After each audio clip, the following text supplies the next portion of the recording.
Hi friends, welcome back to our channel. Now we are going to discuss about the previous year question paper which is held on 19th June of 2025 of shift 2 paper that we are going to discuss. Okay, let us see the first question. If set A is equal to x such that x square is equal to 9 and set B is equal to x such that x square minus 5x plus 6 is equal to 0 are two sets, then A minus B we are asked to find out. Set A ఏమి ఇచ్చినాడు మనకు x such that x square is equals to 9 అనేది equation యొక్క solution. So x square is equals to 9 అయితే then x is equals to square root of 9, then x is equals to plus or minus 3 అవుతుందండి.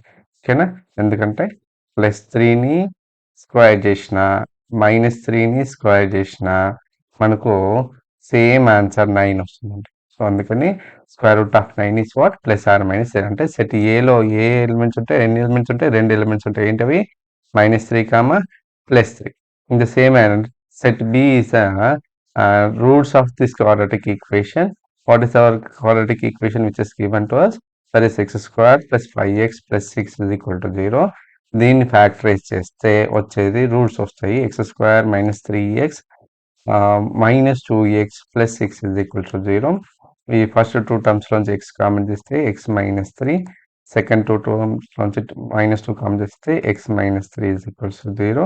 From this I am taking x minus 3 as a common. X minus 3 of x minus 2 is equal to 0. From this x is equal to 3 or x is equals to 2 వచ్చింది. అంటే set below కూడా 2 elements ఉంటాయి. ఏంటి ఆ elements? 2, 3. మనకు అనుకోవాల్సింది ఏంటి? a minus B. A minus B అంటే సెట్ ఏలోంచి కామన్ ఎలిమెంట్స్ సబ్ట్రాక్ట్ చేయాలి. చూడండి, ఏ అండ్ బిలో కామన్ ఉన్న ఎలిమెంట్స్ ఏంటి? 3 అనేది. సెట్ ఏలోంచి కామన్ ఎలిమెంట్ తీసేస్తే మిగిలింది a minus b, that is of minus in the set -3 is the answer. So it is a singleton set. A minus b is a singleton set. That is of third option is the correct one. Okay, now let us see the next question. The arithmetic mean of first 90 natural numbers. Arithmetic mean of first 90 natural numbers. దీనికోసం మనం ఏం formula use చేస్తున్నాము అంటే mean of first n natural numbers. Mean of first n natural numbers formula ఏంటి అంటే n+1/2. So ఇక్కడ మనకు అనుకోవాల్సింది ఏంటంటే mean of first 90 natural numbers కాబట్టి n+లో 90 సబ్స్టిట్యూట్ చేస్తే సరిపోతుంది. So 90 + 1/2 that is 91/2 that is equals to 45.5 అనేది ఆన్సర్ అవుతుంది. So second option is answer. So ఈ ఫార్ములా మీరు గుర్తుపెట్టుకోవాలి. Mean of first n natural numbers is n+1. ఓకేనా, ఈ ఫార్ములా యూజ్ చేస్తూ మనం సొల్యూషన్ చేస్తున్నాము. ఓకేనా, నెక్స్ట్ క్వశ్చన్ చూద్దాము. The angle between the diagonals of the rhombus is. Okay, so ఇక్కడ మనకు అనుకోవాల్సింది ఏంటి? రాంబస్ లోని డయాగ్నల్స్ మధ్య ఉన్న యాంగిల్స్ ఏంటి అని అంటున్నాడు.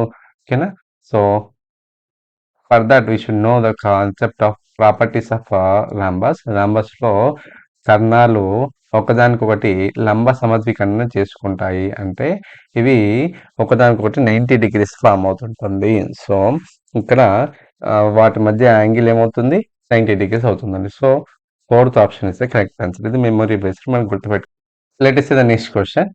Okay, the number lies between 1/21 and 1/8. Okay, వీటి మధ్యలో ఉన్న నెంబర్స్ ఏంటి అని అడుగుతున్నాడు. ఫస్ట్ 1/21 నేను డెసిమల్లోకి కన్వర్ట్ చేసుకుంటే మనకి ఏమొస్తుంది? 0.0476 అని వస్తుందండి. నెక్స్ట్ అలాగే 1/8ని కూడా నేను డెసిమల్లోకి కన్వర్ట్ చేస్తే 0.125 అని వస్తుంది. సో మనము ఈ రెండింటి మధ్యలో ఏ నెంబర్స్ ఉంటాయి అని కనుక్కోవడానికి ఇచ్చిన ఆప్షన్స్ మళ్ళీ డెసిమల్లో కన్వర్ట్ చేసుకుంటున్నాను. First option is 2/9. దీన్ని 0.222 అని రాయొచ్చు. సో ఇప్పుడు చూడండి, ఇది 0.0475కి 476 ఇక్కడ ఉంటుంది అండ్ ఇక్కడేమో 0.125 ఇలా ఉందనుకోండి. ఓకేనా, వీటి మధ్యలో 0.2 అని ఉంటుందా? 0.2 అనేది 0.1 తర్వాత వస్తుంది కాబట్టి వీటి మధ్యలో ఉండదు కాబట్టి ఇది కరెక్ట్ ఆన్సర్ కాదు. ఓకేనా, నెక్స్ట్ 1/12ని నేను ఏం చేస్తున్నాను? డెసిమల్లో కన్వర్ట్ చేసుకుంటే 0.0833 వస్తుంది. సో ఈ నెంబర్ అనేది ఈ రెండింటి మధ్యలో ఉంటుంది. 0.4 తర్వాత 0.04 తర్వాత 0.05, 0.06, 0.07 అట్లా మనకు వస్తుంది కాబట్టి ఈ నెంబర్ ఖచ్చితంగా ఈ రెండింటి మధ్యలో ఉండే ఛాన్సెస్ ఉంది. So 1/12 is the answer. Sir మిగతా రెండు ఎలా అంటే వీటిని కూడా మనం డెసిమల్లో కన్వర్ట్ చేసుకుందాము. సో 3/19 దీన్ని 0.1578గా రాయొచ్చు. It won't be lies between 0.0476 and 0.0125. ఇక్కడ 1-2 వరకే ఉంది, కానీ ఇక్కడ 15 ఉంది, 0.15 ఉంది అంటే దీనికన్నా పెద్దది కాబట్టి దీని తర్వాతనే ఉంటుంది. సో 8/21 దీన్ని కన్వర్ట్ చేస్తే ఏమవుతుంది 0.3810. ఇది కూడా గ్రేటర్ దాన్ 0.125 కాబట్టి వీటి మధ్యలో ఉండదు. సో మనకు కావాల్సిన ఆన్సర్ ఏంటి 1/12. That is the correct answer. ఓకేనా? Now let us see the next question. The number of subset of the set M is equals to x such that x is a letter in the word principal. Principal అనే word లోని letters అన్ని ఈ set లో ఉన్నట్లయితే మనము set రాసేటప్పుడు elements repeated అవ్వకూడదు కాబట్టి మనము ఒక్కొక్క లెటర్ని ఒకేసారి రాసుకోవాలి. PRIN తర్వాత సి తర్వాత ఐ ఉంది, ఆల్రెడీ రాసేసాము, రాయనవసరం లేదు. పి ఆల్రెడీ రాసేసాము. ఏ అండ్ ఎల్ ఇది ప్రిన్సిపల్. దీంట్లో ఎన్ని ఎలిమెంట్స్ ఉంటాయి చూడండి. Number of elements in it is what 7. Okay, if a set consisting of n elements in it then number of possible subset is what 2 to the power of n. ఇక్కడ కూడా set m కి ఎన్ని elements ఉన్నాయి 7 elements ఉన్నాయి కాబట్టి దీనికి possible subset ఏంటి 2 to the power of 7 అనేది ఆన్సర్ అవుతుంది. So third option is the correct answer. Next the nearest prime number to the 210. 210కి దగ్గరి ప్రైమ్ నెంబరు ఇక్కడ చూడండి 207. ఇది 3తో డివిజిబుల్ అవుతుంది. 2 + 0 + 7 ఇది యాడ్ చేస్తే మనకు 9 వస్తుంది కాబట్టి 3తో డివిజిబుల్ అవుతుంది కాబట్టి దీనికి మోర్ దెన్ 2 ఫ్యాక్టర్స్ ఉంటాయి కాబట్టి ఇది ప్రైమ్ కాదు. నెక్స్ట్ చూసుకున్నట్లయితే 211 is the correct answer for this one. Okay, ఇది కూడా 3తో డివిజిబుల్ అవుతుంది. A perpendicular drawn from the vertex to the opposite side of the triangle is what?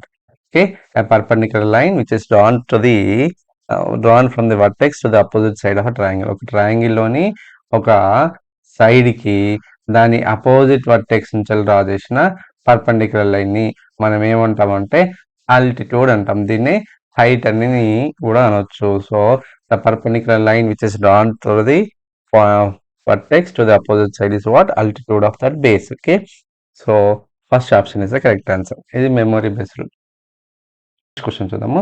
If the radius of sphere is double, then the ratio of the volume of initial sphere to the newly formed sphere.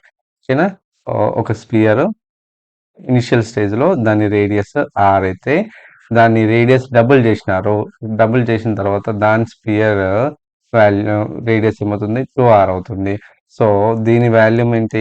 Volume of sphere is what 4/3 πr³ అవుతుంది. Volume 2 ఏమవుతుంది? దీని యొక్క volume 2 అనుకున్నట్లయితే 4/3 πr³. r అంటే ఇక్కడ 2r తీసుకోవాలి, 2r³. వీటి మధ్య రేషియో కనుక్కోవాలి. సో v1:v2 దీన్ని మనం v1/v2గా రాసుకోవచ్చు. v1 అంటే ఏంటి 4/3 πr³ బై 4/3 π2³ అంటే 8 into r³ గా రాయొచ్చు. సో ఇప్పుడు కామన్ టర్మ్స్ క్యాన్సిల్ చేసుకోవచ్చు. 4/3 క్యాన్సిల్, π క్యాన్సిల్, r³ క్యాన్సిల్ అవుతుంది.